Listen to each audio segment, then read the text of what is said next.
Welcome to the College Alternative Podcast. My name is Karen Christian. I'm filling in for James today. We're going to talk with Lacy Fitzpatrick, who is the owner of Lumber and Lace, and she's going to tell you some interesting things about how to start from square one and get customers in a local market. She'll also talk about the legal aspects of starting up a business, such as paying for taxes or forming a legal entity, an LLC, versus a sole proprietorship. And she'll talk about how her business was able to pivot when she moved from North Dakota to Arizona. So stay tuned. She's going to cover a lot of really interesting things, and I hope you enjoy this episode of the College Alternative Podcast.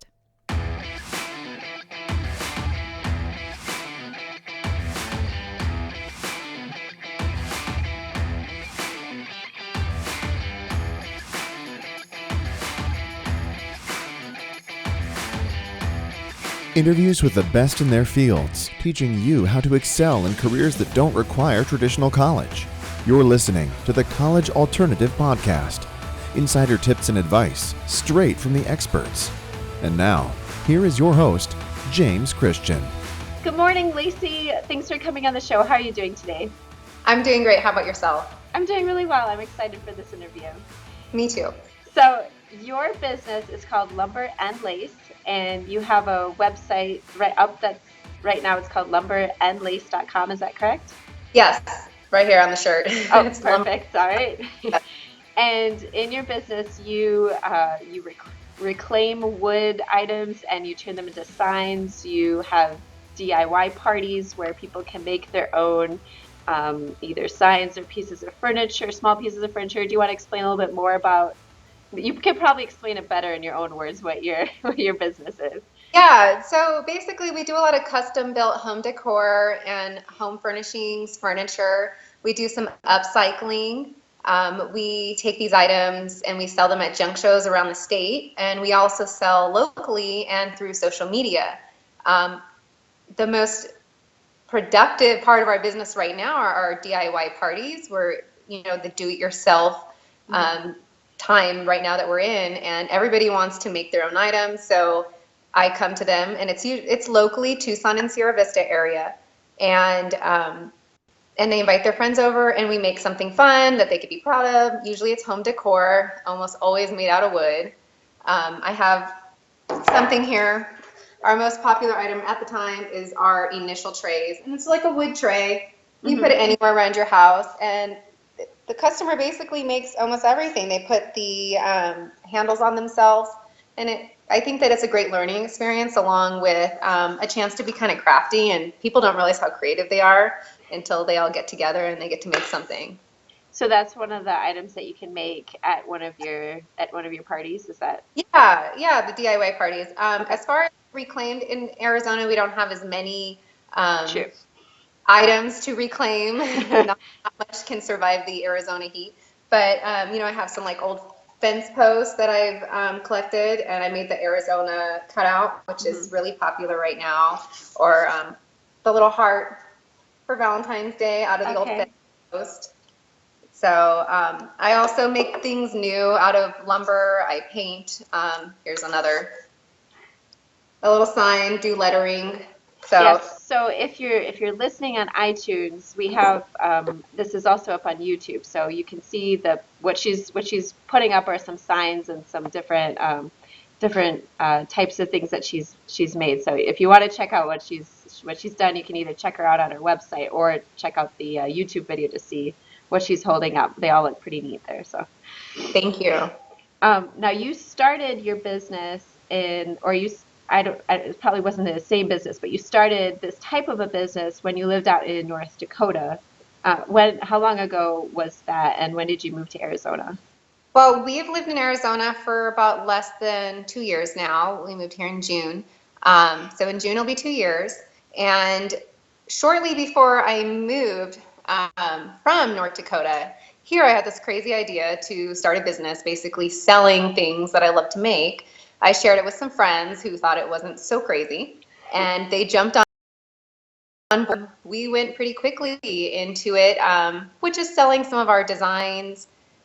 We started refinishing some furniture, and before we knew it, we were invited to come tear apart old barns and take the siding off of them. I, been an inch from my death a few times in an old building, trying to collect the last glass doorknob off of a, old building. North Dakota was really great for that. We Mm-hmm. had a lot of really beautiful vintage finds. Mm-hmm. So did you get into this because it's something that you had already been doing to, decorate your own house, or what was your impetus for choosing this type of business or to getting into this line? Well, that's a good question. I am the ultimate DIYer. I will try, at least attempt, aside from electrical and plumbing, of course, because I value my life. Um, but I was doing renovations on a new home that my husband and I purchased, and we worked together pretty well. And Mm-hmm. I would share on Facebook or on social media our projects. And I had so much great feedback. I always had people asking me, come and make that for me, or when will you come over to my house, or can you just come over and tell me what I should do with this space? And after being told so many times, like, you need to make this a business, this is what you're good at, I Mm-hmm. decided, why not give it a try? Good. And it helps to get that feedback from other people because sometimes you doubt yourself, but if you get a lot of people telling you over and over again to make it your own and start a business, that can be really inspiring. Definitely. And I think you often need to hear it a lot because we are our own worst critic often. Yes, that's true.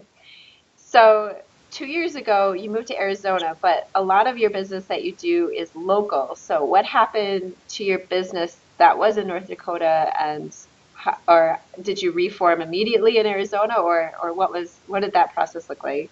Okay, well, when I started the business in North Dakota, I knew going into it that we were eventually going to relocate to Arizona because this is where our family is and where we would hope to retire eventually. Hmm. So it wasn't as hard to say goodbye to the business because I kind of went into it knowing. I did walk Okay. away and my partners took over.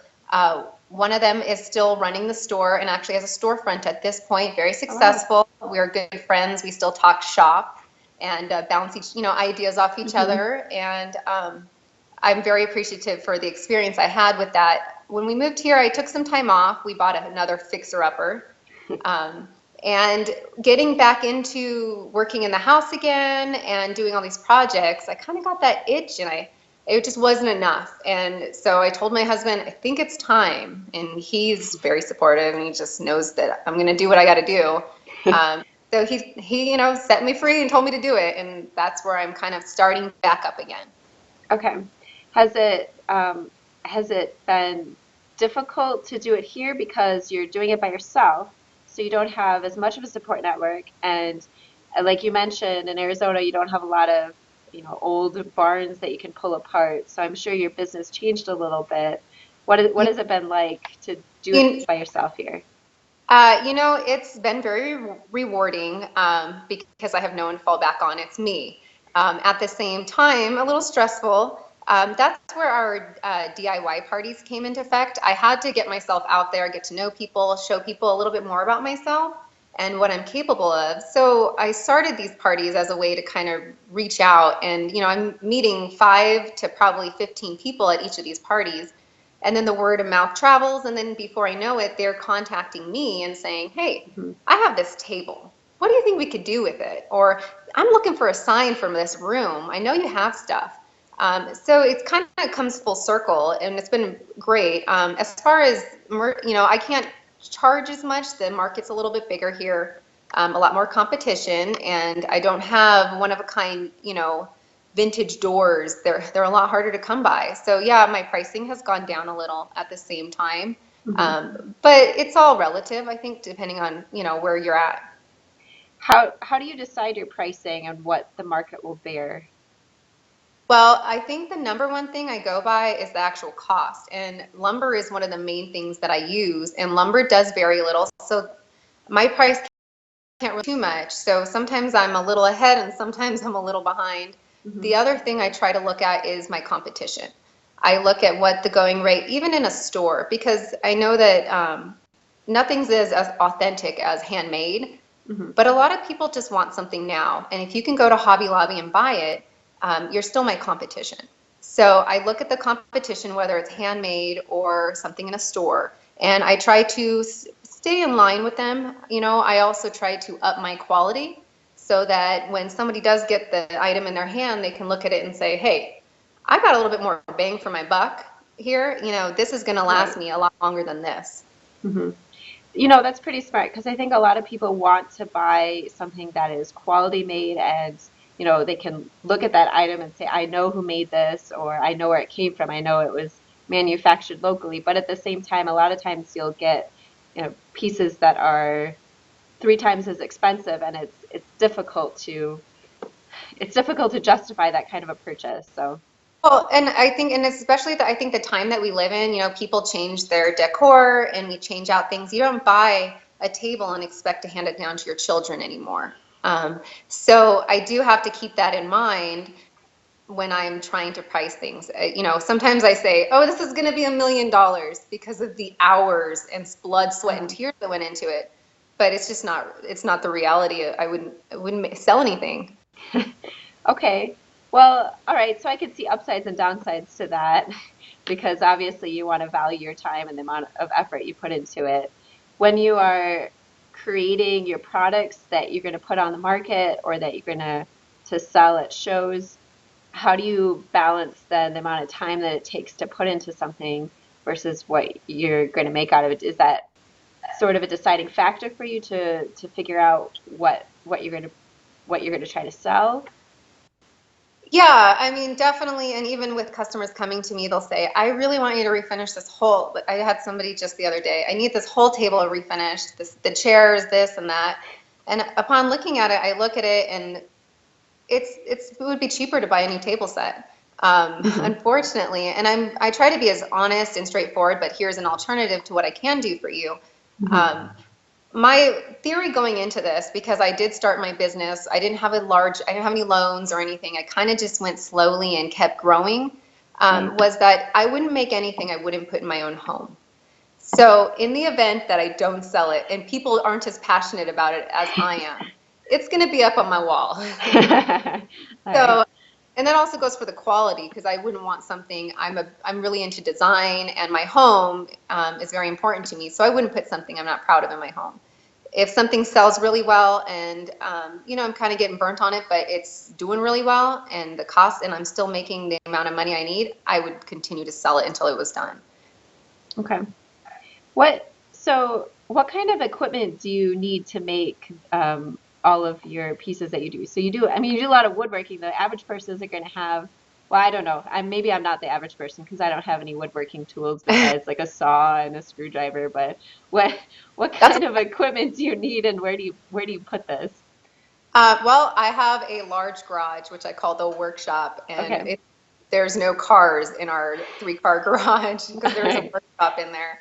I think that to get started, and one thing that we hope to build with our DIY parties is to take them to the build it yourself right.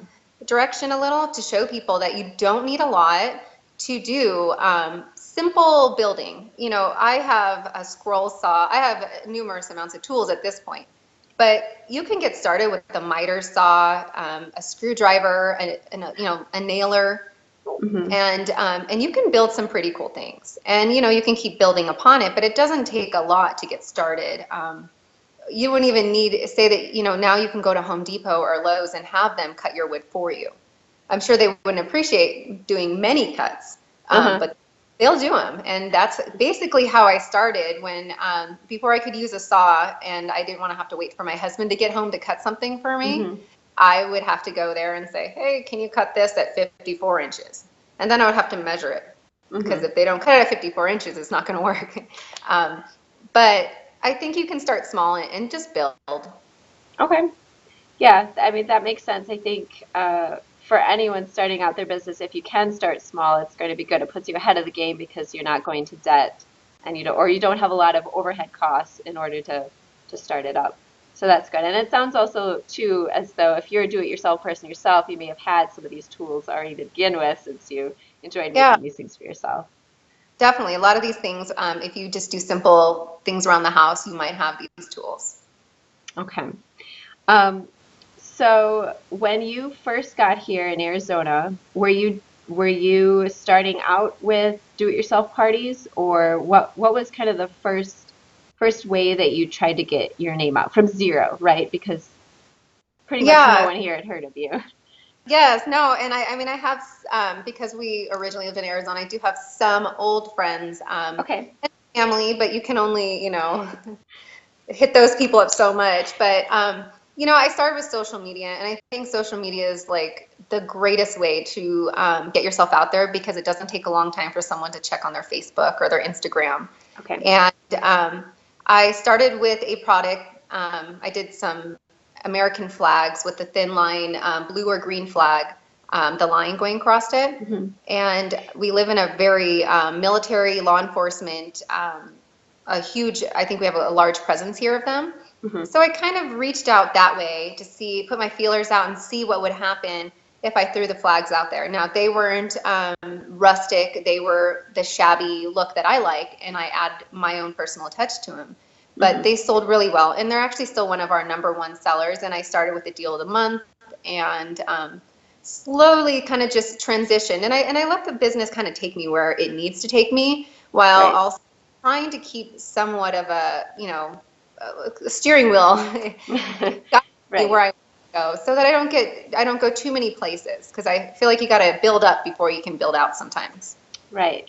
So you put pictures, I'm assuming, of these products that are up on Facebook or Instagram, and people are interested. Do they come to your house to look at them, or do you meet them somewhere? Or So, what is your method of delivery? well, okay, so there's a couple things here with this. The first one, I had a lot of customers from North Dakota, previous customers, who were Okay. very excited to be back up and running.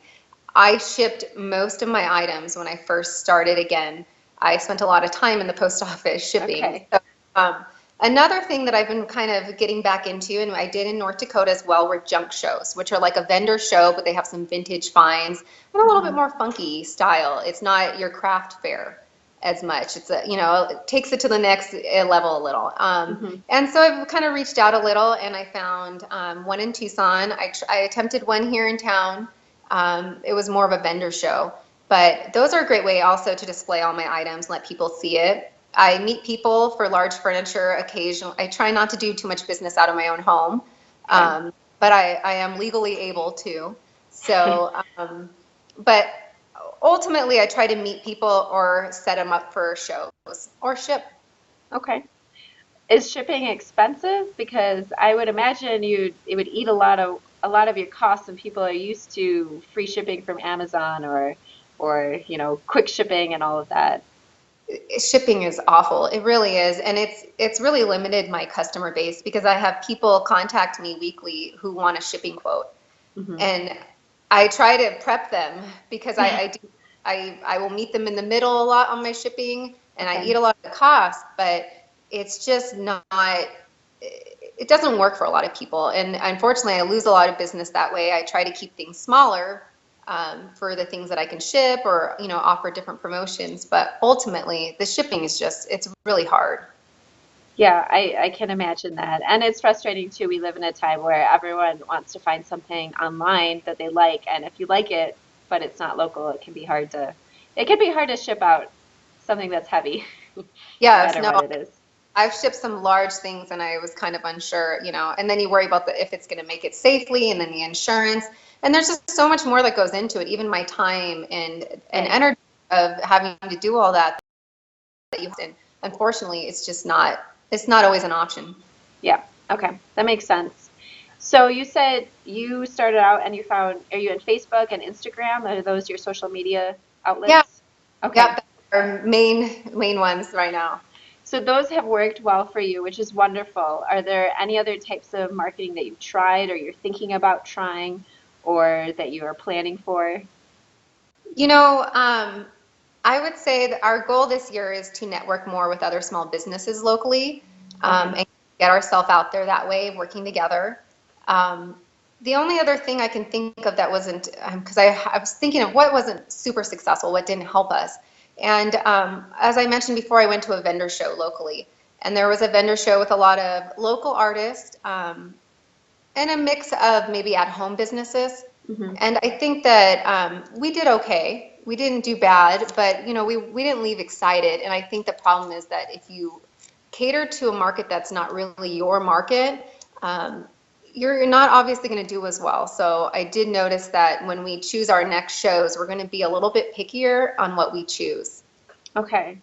That makes sense. If you're going to some type of a show, you want to be in line with the type of customers that are going to be there. But not only that, but meet whatever their expectations are. If they're coming there expecting one thing and they see something else, they might be Yeah. confused or And not we want to met purchase. great people. The DIY parties kind of took over, and that's the nice thing about our business is that, or my business. I say our because I feel like it's a family thing here. Right. But if I don't get them on the farmhouse shabby stuff, decor, or Hmm. reclaim things, then I kind of will pull them in on the DIY parties. So I did do well there, but yeah, it just wasn't really. Those weren't our people, as we call it. Right. Okay. Now, um, if you are are doing this type of a business, I would think you want to be in a place where you can find your market. So you have to have a large enough population, but at the same time, you wouldn't want to be in a place that has so large of a population that you have lots of competitors, big box stores, or I'm not as familiar with this business, so I don't know if you have a lot of competitors that are doing something very similar to what you're doing. But um, I guess my question is, uh, what type of a community works best for you to find your your people? I want to, it's hard because I think a good mix. Obviously, being in a really small town, I am going to saturate it quickly with, even with the DIY parties, I True. run into people a couple times a week now. They'll say, "Oh, you had a party for so and so and this person." And it's like, it's so intertwined because it is a smaller community. But then we branch out to Tucson, and we're hoping with the upcoming vendor and junk shows to maybe even go as far Okay. as Phoenix.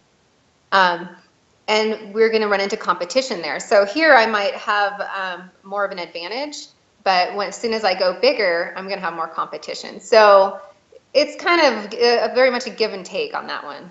Okay. Yeah, I can see that. Pros and cons to your community size there. But yeah, I guess it helps that you have places nearby that you can reach out to if you need to increase your market and find new shows that have your people. So that's good. Um, Now you mentioned that you feel like it is sort of a family business. Does your husband help out at all? Does he still cut your wood for you, or are you making all these pieces yourself and selling them? I do. I do everything myself. And he's the one that taught me how to use a saw and most of my tools. Okay. We start off by looking at, free plans online, and now I'm looking at pictures and I'm saying, how can I build that? And for me, that's like my creative juice, my therapy. Hmm. And I love it. My husband is a little bit more by the book and he needs to see it written down. So I almost have to like pretend that I wrote it down and he picked it up somewhere just so Okay. he'll try it with me because, he's just, how he works. But he's very involved. My husband is extremely supportive. He's still always up for our home renovations, and when life gets crazy with my business, he's Hmm. out in the shop helping me anytime. My kids are the same way. My son set up my Skype business account last night for me. Nice. So we're like, yeah, I have a great team behind me, even extended family. Everybody is there and they're all very willing to help. That's wonderful to have that kind of support. It really Now, is.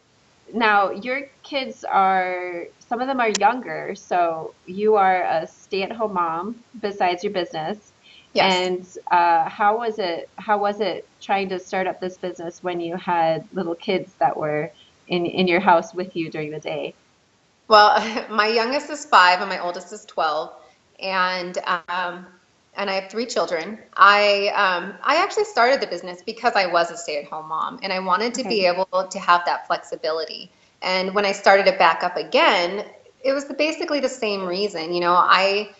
If someone gets sick right now, I'm going to go pick them up from school and everything else will wait. If it's Hmm. come to lunch day at school or let's do a field trip and I'm on the PTO or anything else, my family comes first and I have the opportunity to find that balance. I work twice as hard sometimes because of it, and twice as late or early. And but it's because of wanting to be a stay-at-home mom that I think it drives me a little bit more. And seeing even the other day, my kids came in and they said, "Can we make a Valentine for our teacher?" And I thought, "Oh, sure, get out your paper. No, let's go out and pick out some wood." Nice. It's when you're not really paying attention, but they're always watching and they're learning.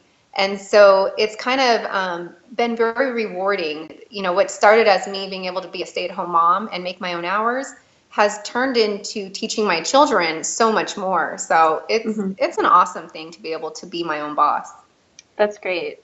Yeah, I think, your kids watch you and they see how you choose to spend your time, and if they see their mom starting their own business and, you know, defining for yourself what it is you want to do to earn money, I think that can be a really positive influence. I would assume on their lives, so that's good.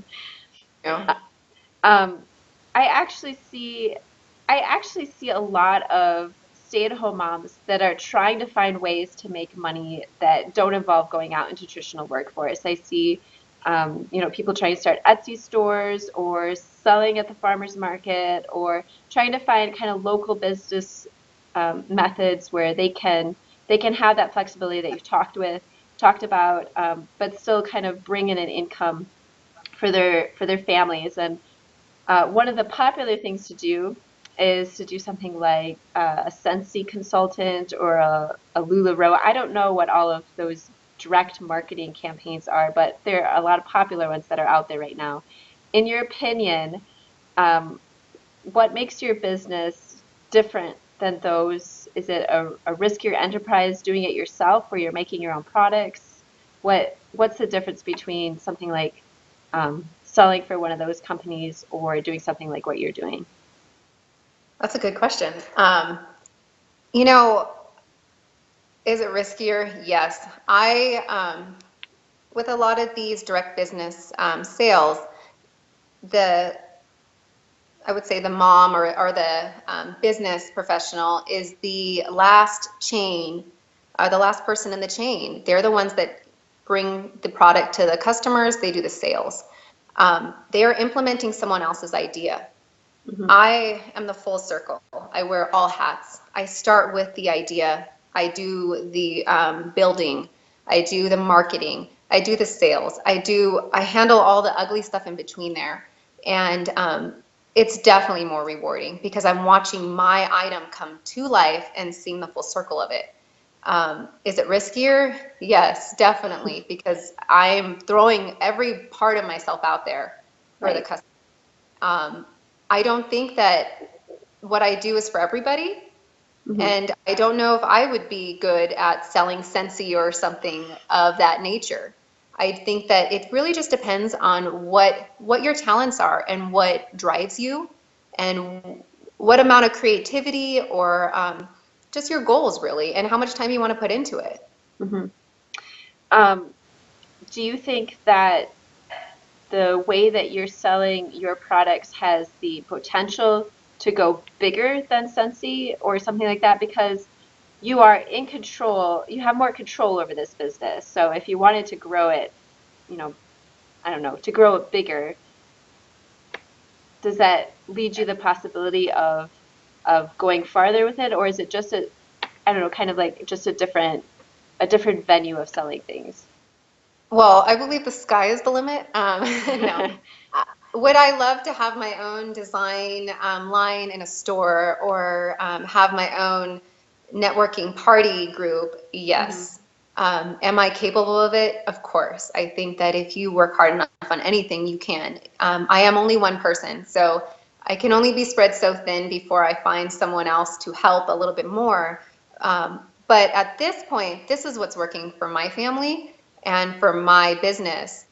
What next year brings, I don't know. I could be bigger than Scentsy one day. Maybe you'll see me on reality TV. I don't know. Or this could be exactly where I need to be. I'm kind of, like I said, I'm letting it guide me. And as long as I'm more successful every month and every year as the Hmm. previous, I'm moving forward.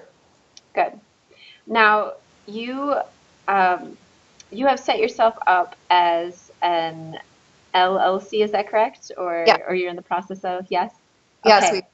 we recently became a limited liability. Yes. Excellent. So you're legitimate, a I'm legit. legitimate business.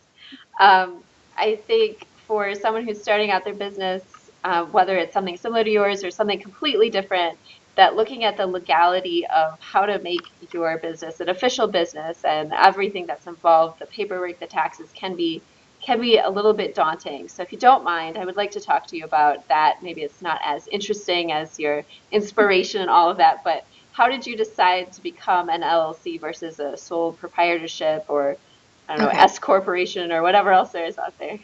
At this time, and I did reach out for some legal advice, and I also have a few entrepreneurs in my family, and I was able to kind of bounce different ideas back. But being a homeowner, it just made sense to be an LLC. It doesn't hold me personally liable, and Okay. we might change over time, but right now it seems to be the easiest and most. Um, I don't know, it just makes the most sense right now for us in our business. Okay.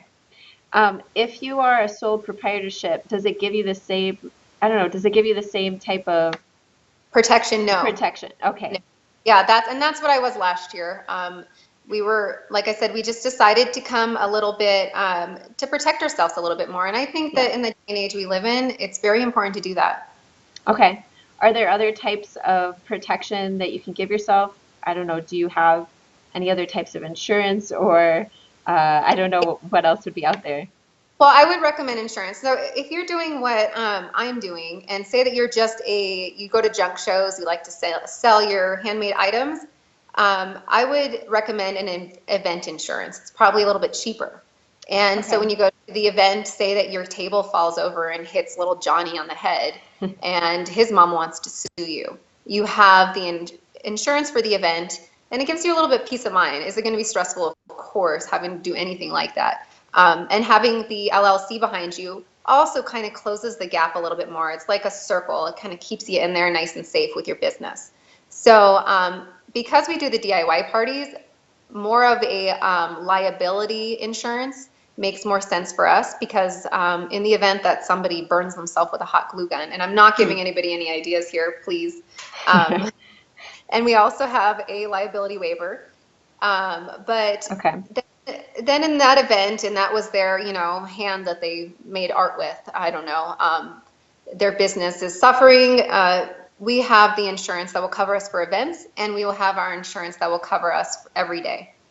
Okay. Now, did you draft your own liability waiver? Did you have to have a I don't know, a someone who is more knowledgeable about law draft that for you, or how do you put something like that together? I think that if you can afford to pay somebody or even to bounce your ideas off somebody like a tax specialist, when you're looking for insurance, go find a broker who can shop and sell you to different companies. And then they're also, think this is what they do every day. So they're going to give you feedback as you go, and you just keep taking it all in. If you can't pay for it, take in the feedback as you go, and get all the legal help you can get, whatever you can afford, because we pray and hope that we'll never need it. But in the Hmm. event that you do, you really want to be squared away. And there are some people who do look for that type of opportunity. And if Right. you look squared away and your circle's nice and tight, they're not going to mess with you because it's too much work. So if you can find somebody to make the waiver for you, you can go online, you can find them. Um, Okay. Generic ones, if you need one to hold you over until you can do something, I would see a tax service professional, like I said, a broker of insurance, and just talk to them. Go to your local city, find out what your city business license is, taxes, everything. There's so much to do, and it's so exhausting, and everything takes forever. But having it all done and in line gives you so much peace of mind. I can imagine that. It's interesting too that you mentioned, having your table collapse or something at an event because, I can see on the one hand, if you're doing a business, maybe like yours where there's hot glue guns or people are working with wood and they could get injured, but a lot of people might say to themselves, there's no risk involved with my product, but even something as simple as, like you said, like a table falling on them, or whatever opening they could find to come after you, that it makes sense to close those gaps and try to protect yourself. Yeah. So another legal aspect that I'm sure you're having to deal with is paying taxes and things like that. Are taxes different in Arizona than North Dakota? How did Yeah. you have to relearn the entire system when you moved here? It's been a process, and I think that goes for everything. And it's not a fast one, I'll tell you that. Nobody's in a hurry to do anything. Yeah. But yeah, in North Dakota, I paid a yearly tax, did my taxes at the end of the year, and I quickly learned in Arizona it's monthly. Mm-hmm. Which is, nice. I know that there's some new rules coming down this year as well for taxes and paying them online. And I haven't yet to pay them for January. So we'll find out soon how much I like it, as I'm still waiting for new login information Okay. from, the government. So we'll see how that goes. Who do you go through to find out this type of information? Is it the what is it called? I can't even think of what it's called right now. Do you go to the city council, or that's not what I'm trying to say? Um, well, you mean online, like to the IRS? How do you find out about your local taxes? Is there someone you can talk to in person to ask them when to file your taxes, or is everything that you read online that you have to interpret it for yourself? I find it both ways. I ask and then I double check a lot online. And a lot of the Okay. information is online. It does take longer. But yeah, you could ask when you get your business license, they often ask for a tax ID. You can get your tax ID online. It's very easy. But in the event that you needed help with anything, you could always ask, hey, what else do I need? And Hmm. they can kind of, I would hope that they would guide you in the city because they want to have more businesses and they want to support small business in your city because you're giving back into their city, basically, especially with your taxes. Right. So, but everything, and a lot of the programs now that we use, like I use SquareUp for vendor shows. I do it for my invoicing often. Hmm. And you can just turn, you Google what's your tax rate, put in your zip code, add it in Hmm. there, and they'll take your taxes for you. So it makes it a little bit Right. easier to do that. But yeah, I would just always double check, ask lots of questions. Okay, good.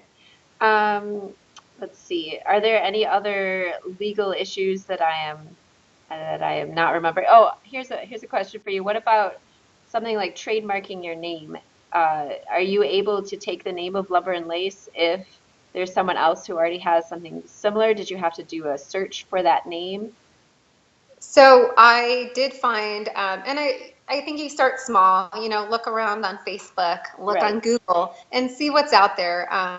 I do have the N, I don't know if you can see my, in between lumber and lace, because it was a little bit easier to get as far as emails and everything else. There was no LLC for this name, Hmm. so we took it. We took the website, and you can do an LLC search if you want to see if there's another business. Because the last thing you want to do is go and try to set up a business somebody's already set up. They Right. would be very happy with you. But that would be the number one way I think to kind of look it up and see what's available. And you also want to find something easy and catchy, something you can have a website. Yes, that makes sense. Do a website search to see if your Yeah, URL is available. start small, looking around, and kind of see what's out there before you get really hooked on one name. Okay, good. So, it sounds like you've come really far in these last 2 years from growing your business from pretty much nothing in Arizona, at least, to expanding it out and starting these parties, and you have plans for the future, which is great. Do you have an idea of, um, do you have like a 5-year plan, a 10-year plan? Do you have dreams of getting your items in big box stores? You mentioned Hobby Lobby, putting your stuff on the shelves at Hobby Lobby, or what does success look like to you?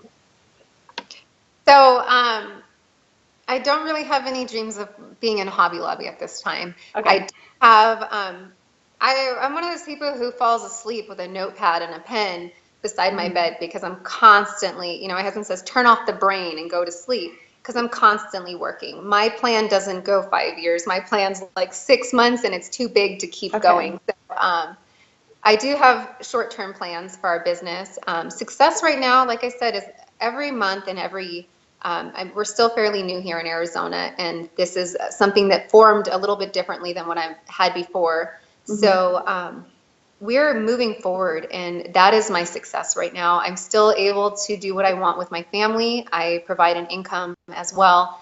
And we're constantly growing. We're going to stores and places, and people are saying, "Hey, I know you. Can I book a party?" Nice. And yeah, of course. Got the orthodontist with my business card. So, I would like to grow it. I don't know. I'm still working in my own head and in our own plans of how much bigger we can get, because these shoulders are only Right. so big. And I really am the designer behind a lot of the things we do, and I make and create almost everything from here. So trying to implement that somewhere else, I don't know. We're working on it. We're considered going into the design element a little bit more, or DIY workshops, an actual studio. There's a lot of different options that we're thinking about, but right now we're still moving forward, and I don't think we've hit a point where we need to step up yet. Would you, in the future, if it warranted it, would you consider taking on employees to help you move your product, to do some of these shows or anything like that? Absolutely, and I believe this year we will be picking up one or two, most likely family members who know Yeah. me, because you have to know me to work with me. Okay. But for the shows I do have people that I will pay, and they will come and help with. Usually, it's the DIY parties. If I have a certain amount of people, it's easier to have two people working it. Okay. And my husband loves being a part of the vendor shows and the junk shows. He's kind of a junker at heart as well. So he usually likes to be there for me. But as the kids get older as well, I'll start putting them to work. Good. Well, yeah, that's the benefit of having kids. You can put them to work. Yes. Also nice, you mentioned that you're taking it sometimes just month by month and trying to increase your sales and to move that way.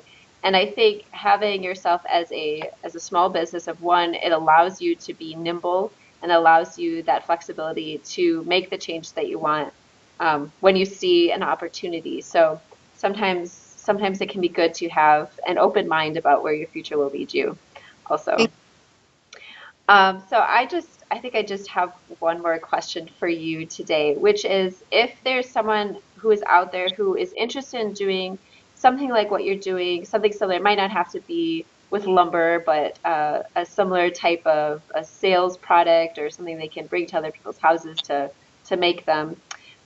Do you have any advice that you can give to them? I have so much advice. Good. I think the biggest thing I've learned is that when you are selling yourself or your small business, you're selling you. You're selling your home. You're selling every part of you, and you often only have one chance to make that great first impression. Whether it's a photo of a product or a website or even just an introduction, people sometimes will write you off if you don't give the proper first impression. And you really want to take your time and do it right when you do that, especially as a creative person who's selling themselves. I would suggest taking the time to do that right, and hustle all day, every day. I work 3 full-time jobs, and sometimes it feels like a part-time income. All right. Well, thank you. And if people want to find you, if they want to see your things, where can they look to find more information about you? Okay, we are Lumber and Lace, LUMBERNLACE.com. Right now, we're on Facebook and we're on Instagram. The website's probably the best way to get a hold of us, and we are in Sierra Vista, Arizona, and we service most of Arizona. Okay. Well, we'll have links to all those things up in our show notes, so if you're interested, you can stop by the website and click on those links if you didn't catch them. But Lacy, thank you so much for taking the time to tell us about your business and inspiring future business owners as well in their homes today. So thank you very much. Thank you. Thank you so much for watching this episode of the College Alternative Podcast.